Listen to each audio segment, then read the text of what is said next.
증인의 현재 직급과 근무지는 어떻게 됩니까? 지금 현재는 경기 남부경찰청 경무기획과 대기발령입니다. 예. 증인은 2024년 12월 3일 비상계엄 선포, 이제부터는 이 사건 비상계엄이라고만 하겠습니다. 이 사건 비상계엄 당시 수원 서부경찰서장으로 근무하셨죠? 맞습니다. 예, 당시 김준영 경기남부경찰청장, 이제부터는 김준영 청장이라고만 하겠습니다. 김준영 청장이 증인의 직속 상관이었던 게 맞습니까? 증인의 직속 상관이었던 게 맞습니까? 예, 맞습니다. 비상계엄 선포 당시 상황에 대해서 묻겠습니다. 증인이 2024년 12월 3일 비상계엄 선포 사실을 언제 어떻게 알게 되었습니까? 그 경찰서장실 내실에서 자던 중에 그 우리 최윤식 그 상황관리관 최윤식 경감이 전화를 해줘서 알고 있습니다. 예, 증인이 검찰에서 조사할 때 보니까 그 앞서 밤 10시 30분경에 딸로 전화를 받아서 비상계엄 사실을 처음 알게 되었다라고 하셨는데 사실이 아닌가요? 예, 저도 그렇다고 알고 있고 딸한테 다시 물어봤습니다. 야, 뭐 이래가지고 이래 했는데 네가 전화한 거 맞지? 그랬더니 아빠 나는 모르는 일이야. 나 다음 날 텔레비 보고 알았어. 그러더라고. 그래서 제가 통화 기록이 없어서 그 전 사람 누군가가 나한테 얘기를 한 것 같고 뭐 아마 네이버 검색을 했었다라고 그러는데 저는 기억도 나지 않습니다. 예, 그 비상계엄 선포 사실을 처음 알고 어떤 생각이 좀 들었습니까? 아니 웬 날벼락이다라고 세상에 이럴 때 아닌데 난 처음에 장난인 줄 알았어요. 우리 그 최윤식 경감이 전화를 해서 이거 장난치나? 이제 그러고 제가 상황실에 전화해서 확인했습니다.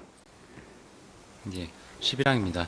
그 증인의 휴대전화 포렌식 결과에 따르면 증인이 아까 잠시 언급한 것처럼 2024년 12월 3일 22시 36분경에 네이버에서 비상계엄령, 대통령 비상계엄을 검색을 하고 22시 37분경에 위키백과에서 계엄이라는 단어도 검색을 한 것으로 보이는데 예. 증인이 비상계엄 관련 내용을 검색해 보았던 이유는 무엇입니까? 기억이 없습니다. 물론 내가 했으니까 뭐 기록이 있겠지만 형이 이게 소주를 한 잔 먹고 와서 자던 중이라 뭐 경황도 없고 사실은 딸하고 저기 통화한 내용도 사실은 전혀 없어요. 그래서 무슨 얘기 했냐 그랬더니 아빠 안부 전화했던 건데 그러더라고요.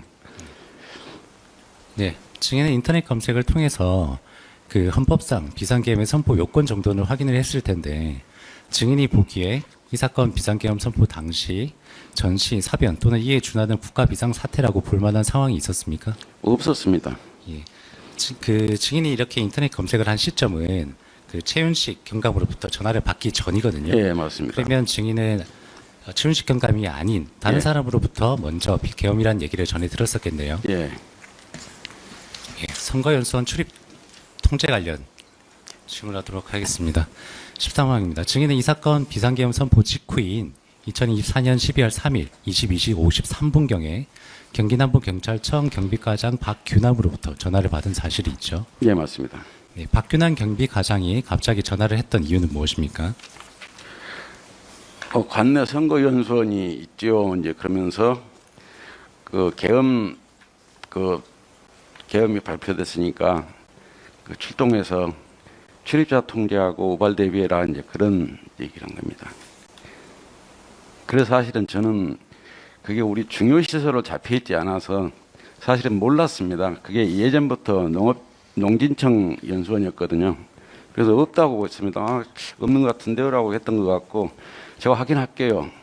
왜냐하면 이제 나가라고 했기 때문에 그래서 상황실에 이제 전화를 했었는데 상황실 그 직원도 전화 받으면서 잘 모르겠는데요. 빨리 확인해봐라고 했더니 옆에 사람이 아마 들었는지 있다. 야 그럼 빨리 출동해야 한다. 이제 그렇게 된 겁니다. 예, 증인은 당시에 선거연수원이 관내에 있는지도 몰랐다는 말인가요? 예, 맞습니다. 그 박규남 경비과장이 증인에게 전화해서 관내에 선관위 연수원이 있는데 알고 있는지 물으면서 비상계엄이 선포되었으니 선관위 연수원에 우발 상황 대비를 하고 출입자 통제를 하라라고 지시했던 게 맞습니까? 예, 맞습니다. 박규남 경비과장은 김준영 청장의 지시를 전달했던 것인가요? 저는 그렇게 받아들였고 이제 통상 그 경비과장이 저한테 그렇게 업무 관련해서 의미 없이 저기 하지 않습니다. 이제 평소에를 잠깐 말씀드리자면 보통의 그 어떤 집회라든지 경비 상황이 있으면 지방청한테 통보만 하고 제가 해결을 합니다. 그러면 2개 이상 경찰서에 연결돼 있거나 다중 10,000명이라든지 5,000명이라든지 이렇게 되게 되면 이제 지방청에서 그 해당 서장들, 경비과장들, 정보과장 다 모아놓고 회의를 하고 나서 예고 정보가 있는 경우죠. 그렇게 해서 이제 하는 경우고, 이 경우는 뭐 예고 정보도 없이 갑자기 나한테 나가라고 할 때는 청장의 지시 없이는 할 수 없는 지시죠. 그러면 증인은 그 당시에 박근혜 경비과장의 전화 지시사항이 김준영 청장의 지시사항이라고 생각했다는 것이죠. 예, 맞습니다. 예.